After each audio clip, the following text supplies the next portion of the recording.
Hi, guys. Welcome back to the Rare View podcast. I am your host, Rachel Anita. And today with me, this lady does not even need an introduction because if I do it, I will mess it up. So over to you in studio.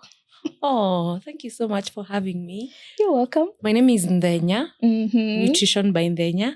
I am a certified nutritionist Mm-hmm. and I have been doing this for close to a decade now. Oh, wow. Yeah, and I'm happy to be here. And what do you do? I basically teach women, mostly women, and we'll talk about why, what to eat, when to eat, how to eat. What to eat, when to eat, and how to. There's a how to eat. So I thought you just munch the food. No. Okay, we have to start there. How do we eat? Because I've been eating wrong the last 30 years. You have. How do we eat? For example, do you know there's a way to... There's a meal order. You're supposed to start with your fiber, then you move to your protein, or you can choose to start with your protein, then move to your fiber. Carbs should always come last. That way, you create a mesh to help reduce the sugar spike. So that's the how. So, okay, let me just give an example. So there's rice, some chicken, some cabbage. I start with the cabbage. You start with the cabbage. Oh, hell nah. That is... Like, niache tu nyama hapo nipite niende kwa cabbage. You could start with the chicken, actually, okay. but never start with the carbohydrate. Because, I mean, we are here to talk about women and health. Yes. And one of the biggest issues to do with health and women is sugar. So if you're a woman, you have to learn how to either start with the vegetables or your fiber. It doesn't have to be vegetables. Your fiber, then protein. But there are people who will choose to do protein, then fiber, and then finish with the carbohydrate. And that's the how. Oh, that's very interesting. So before you get into the thick of things, you've said you talk about women and nutrition. What's one thing you wish most women would unlearn about food? Just the general line across the board.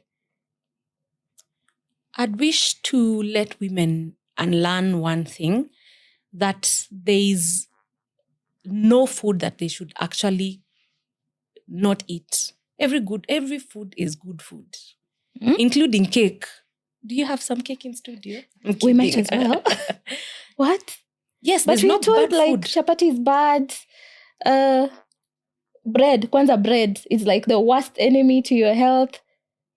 And you see, that's the conversation that we need to start having. Okay. Not labeling foods, actually helping you people understand. And by you people, I mean anyone who's not gone to a nutrition school needs to understand. Why would someone say, reduce your bread, reduce your chapati, reduce your ugali and rice? It should move from don't to understanding. For example, if you came to me today and you told me, I really love chapati, then I would go back and say, what is the frequency? How many times do you want to have the chapati? Then we can discuss what is this particular food doing to you. For example, the bread and the chapati you're talking about is very high in gluten. Gluten is going to hurt your gut.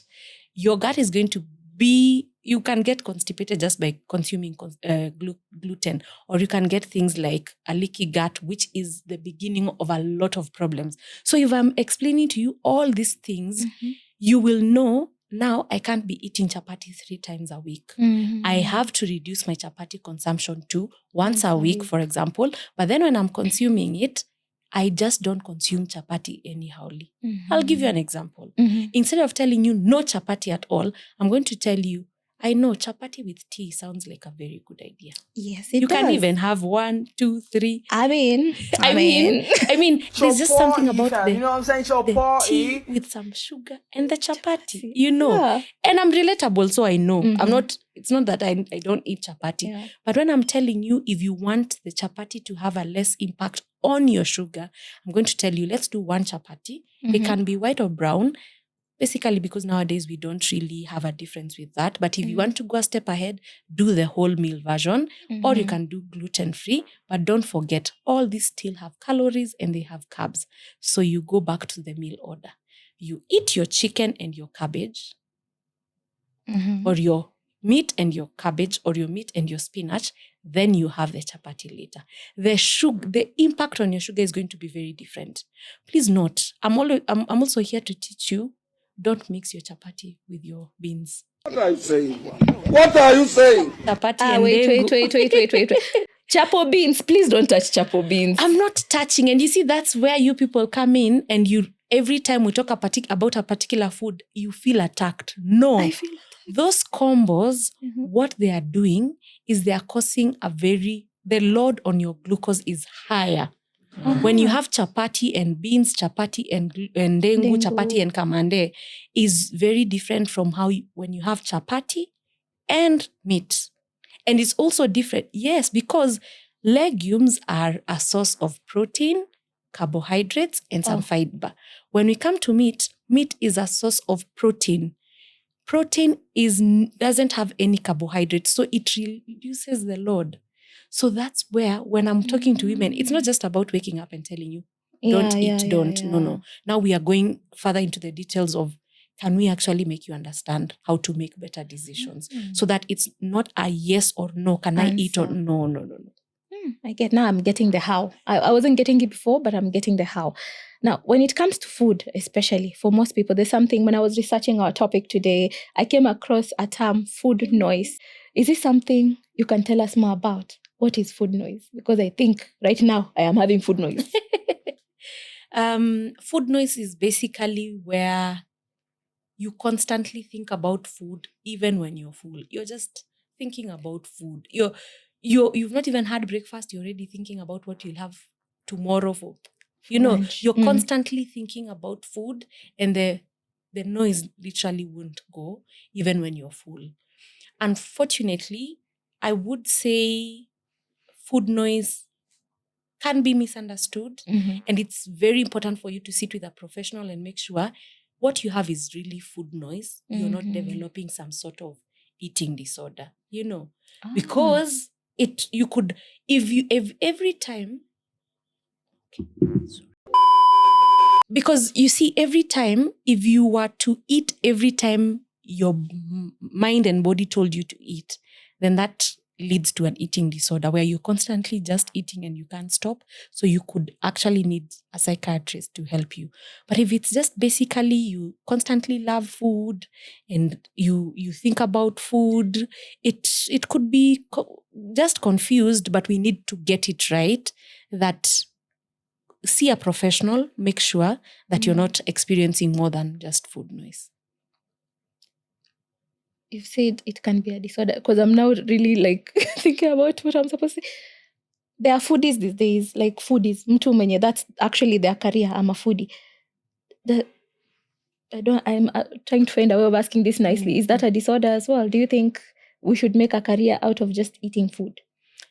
I actually have been very worried, and I talked about this a couple of months ago on my Instagram, and I said I'm not very happy when specific people are picked and we have this foodie and we know this person can eat as much.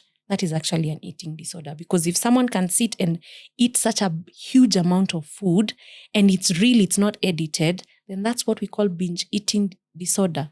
So there are different eating disorders, including anorexia, where people just starve themselves for fear of gaining weight. Now, how do we find the balance? Because now I'm trying to quieten my food noise. On this other side, I'm not supposed to starve myself. How do I find the balance? Now, finding the balance looks very different. And this is what I do every day with women. I'm always asking, what's your goal? What do you want to achieve?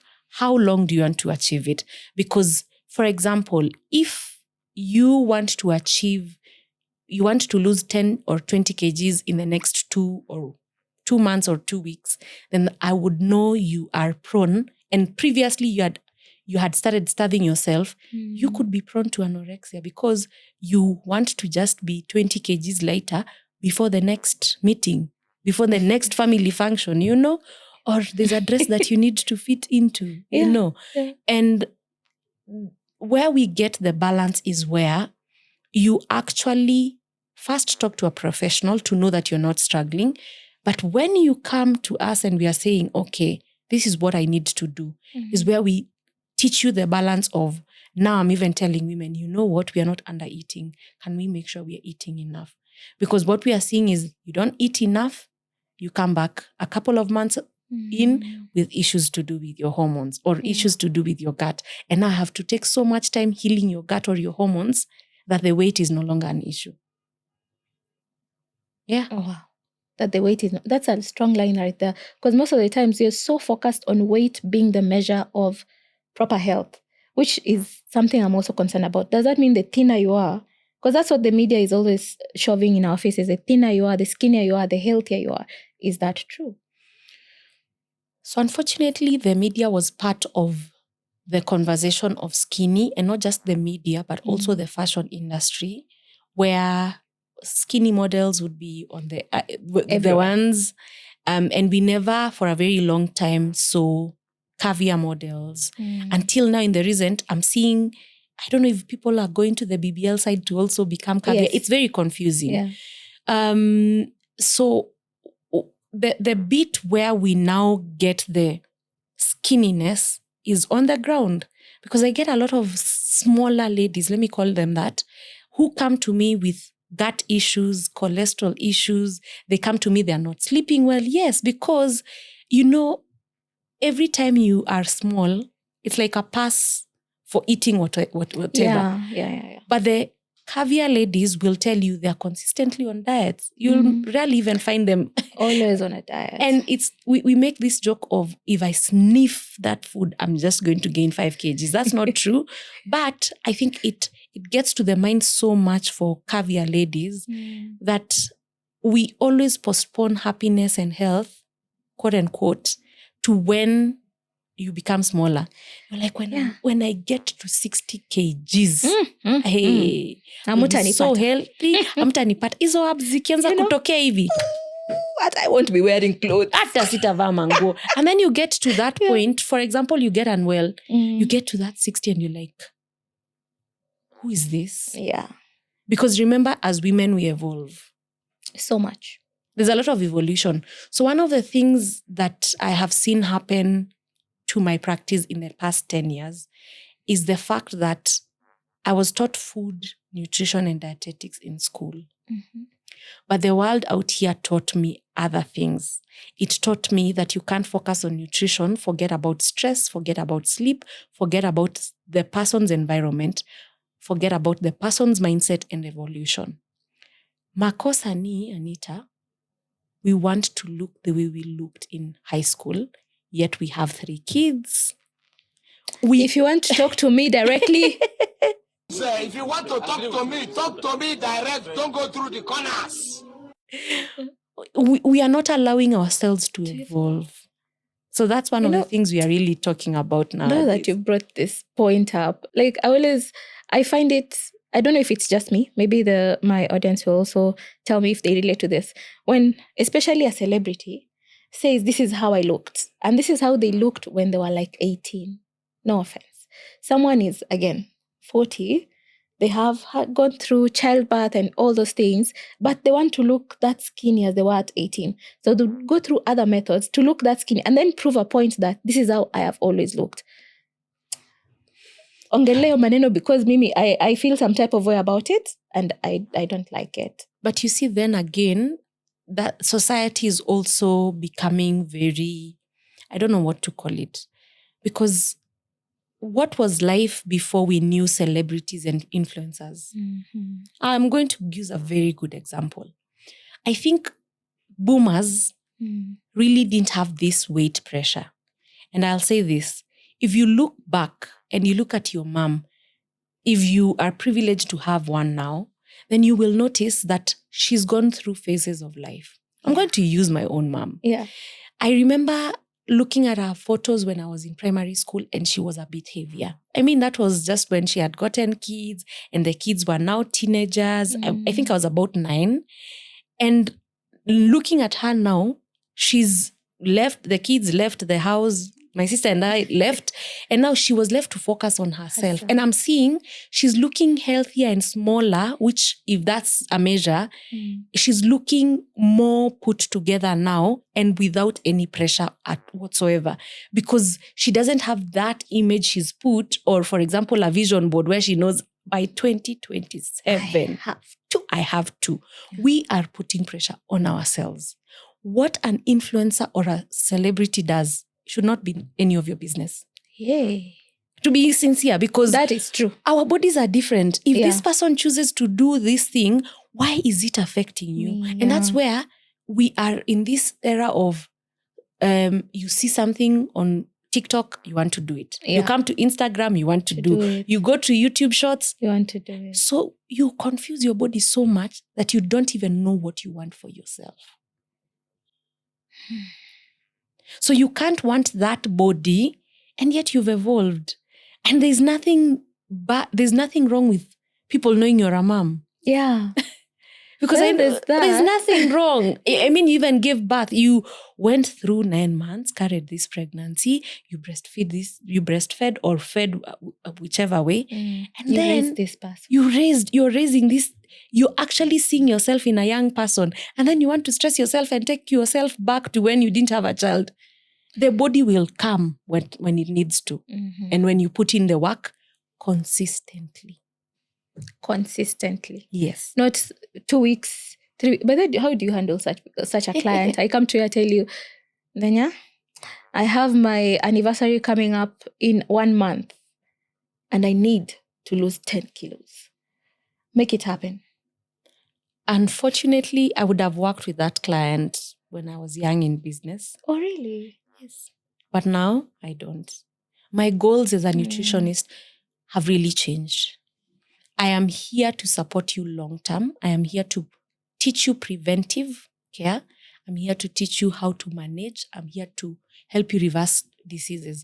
If it's an emergency, unfortunately, you're not in the right place. And it's okay for me to always say, it's not every client who is for us. Yeah. So the $1 million question is, what is the actual measure of great health for a woman? Okay.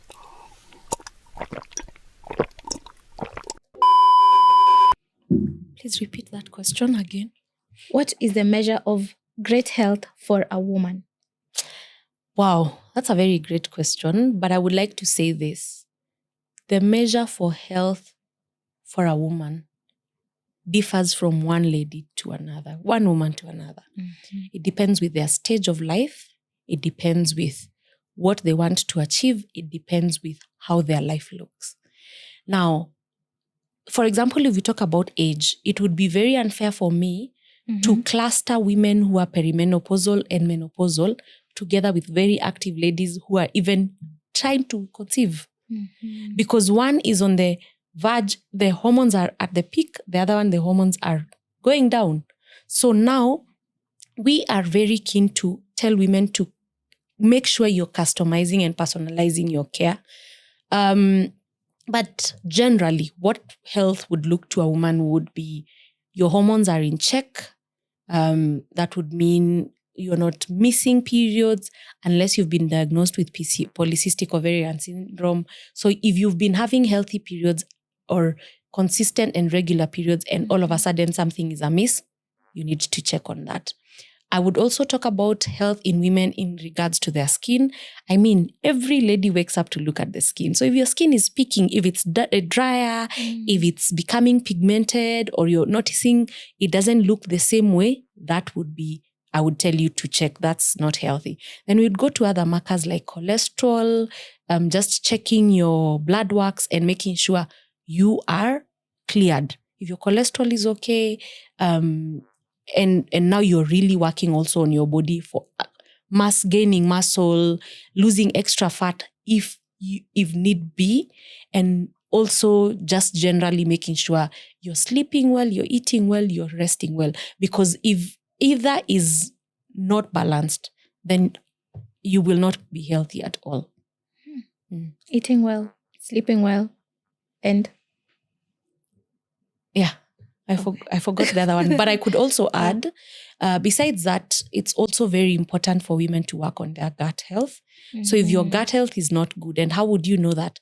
Consistently, if you're constantly constipated, bloated, you're having fatigue, and your poop is not, I know that's TMI, but you're looking at the color, the smell, and it's off, then you would know you need to get some health checks.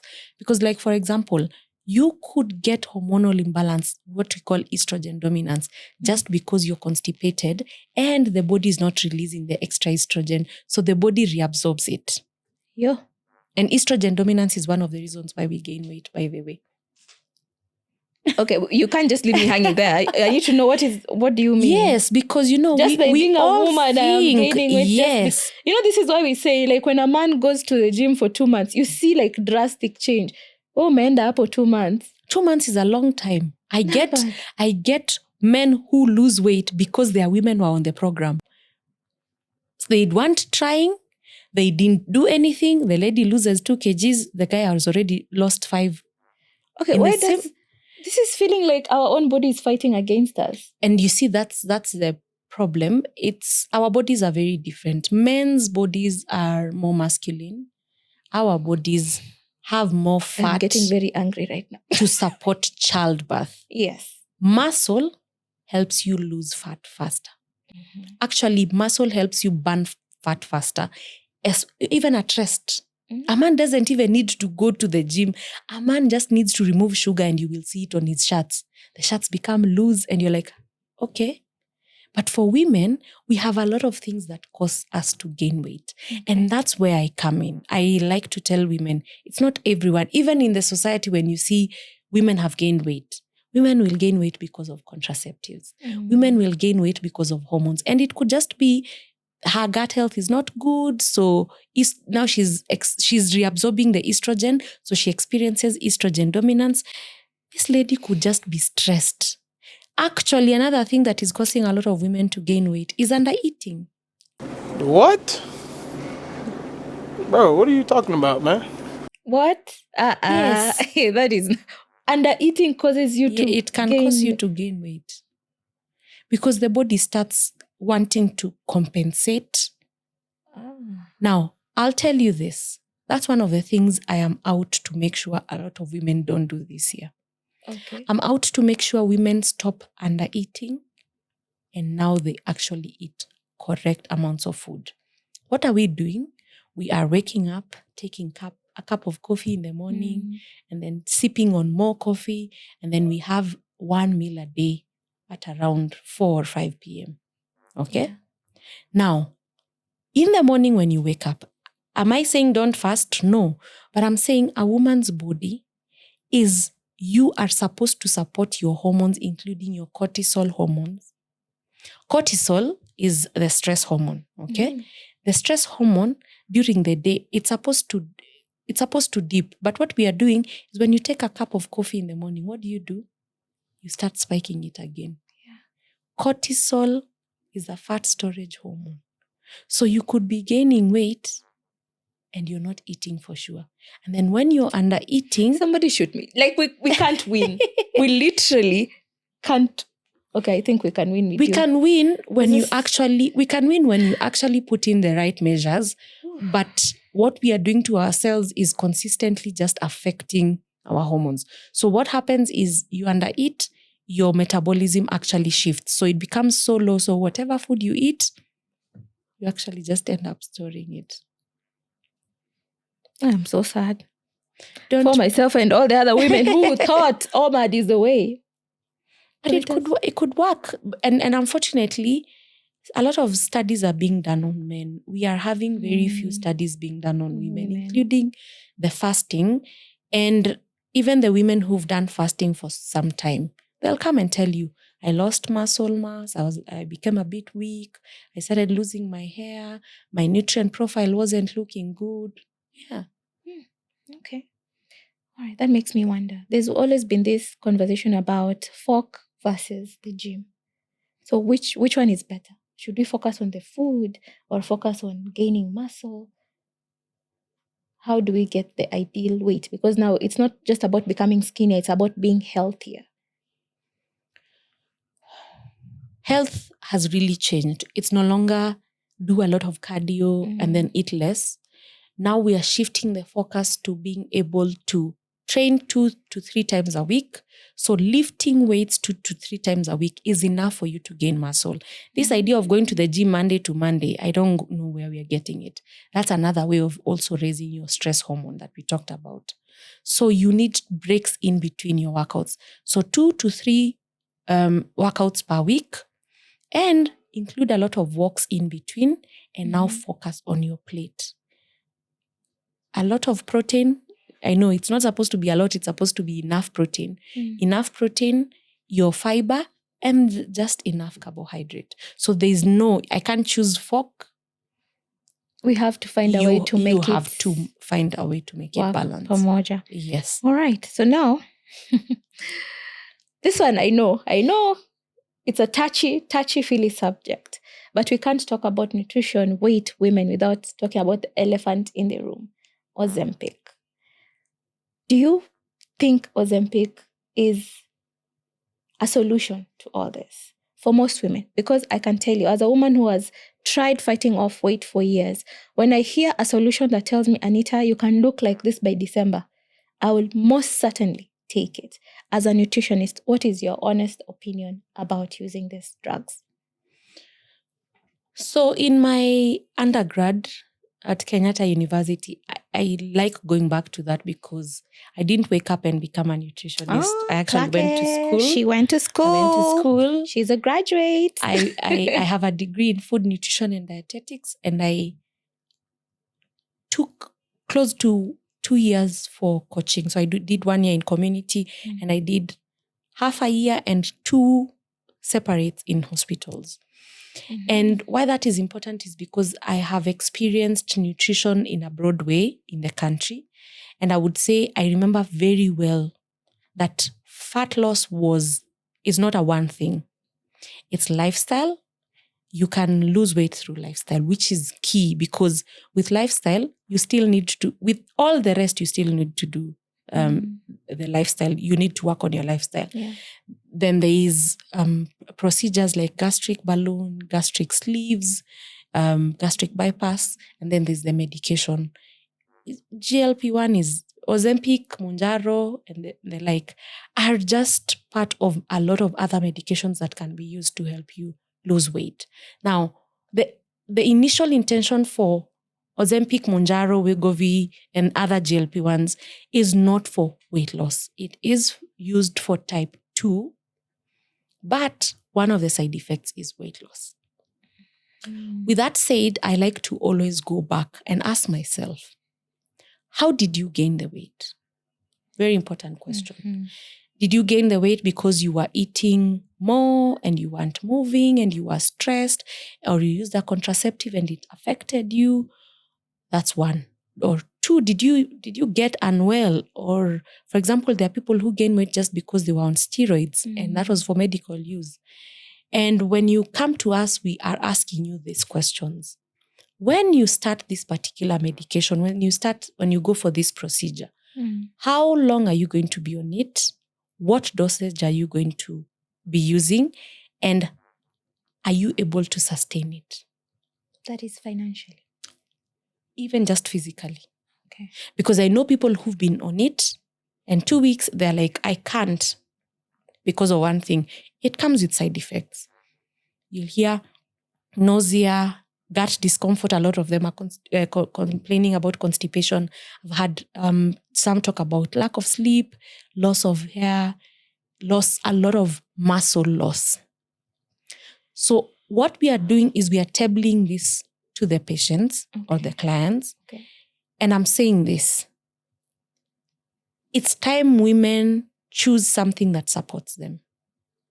Supports you in the essence of, am I able to afford this? What is there something I can do with this money that I would have used? Because to be honest, it's not very cheap. It's very pricey. It's pricey, and on average, if I was talking about 50,000 per, which is the least, if I'm talking about on average 50,000, is every other Kenyan lady able to afford that?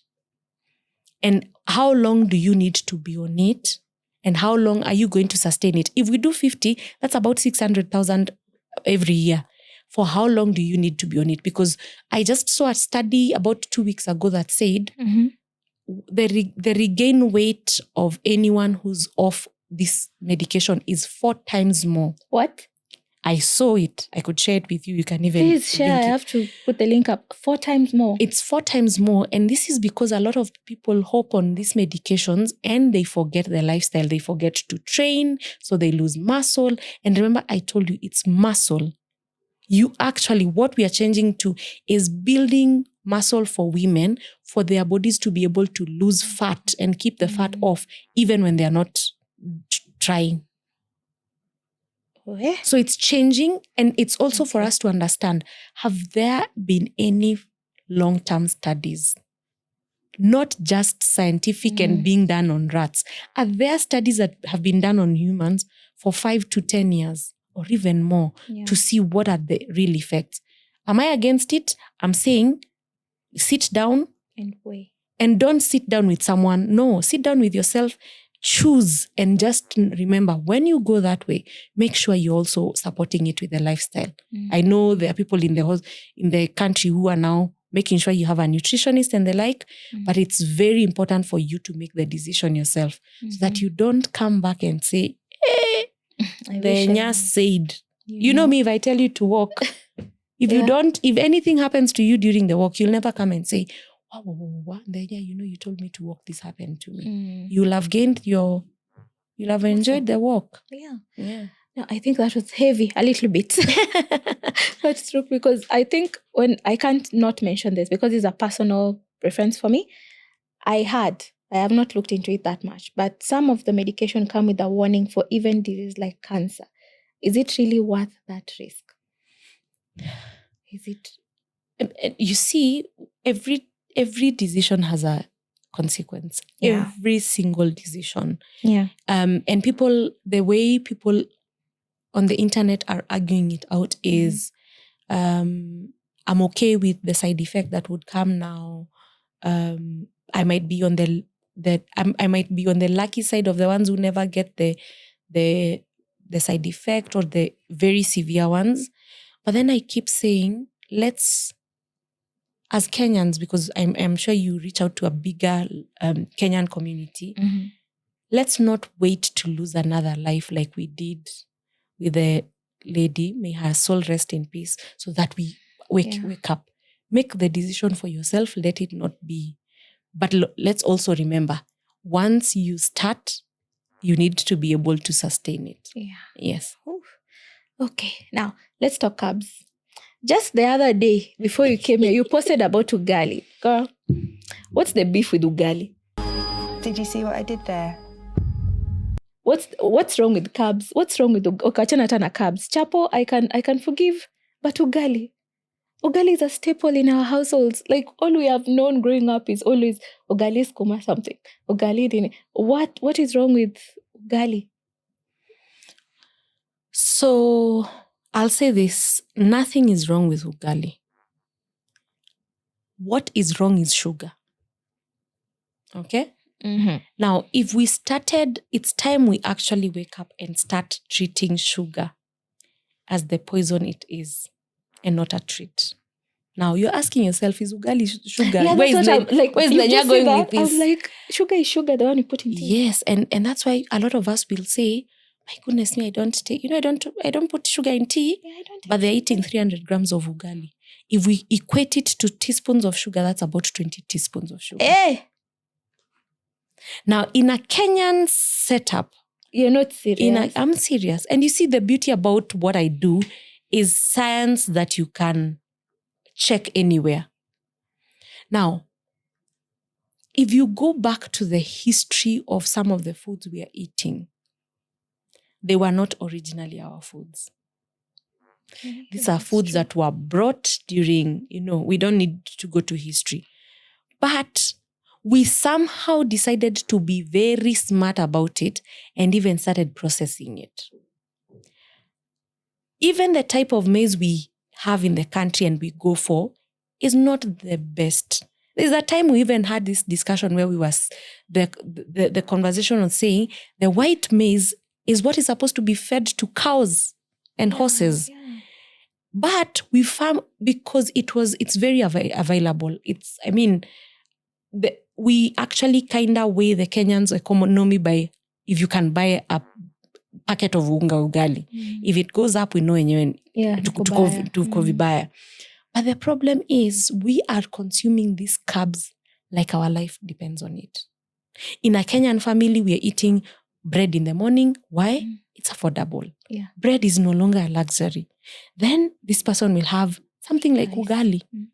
Then ugali. Then ugali. Or you'll find it's ugali lunch, it's rice during lunch, and then a lot of Kenyan families are eating a lot of ugali for dinner. Yeah.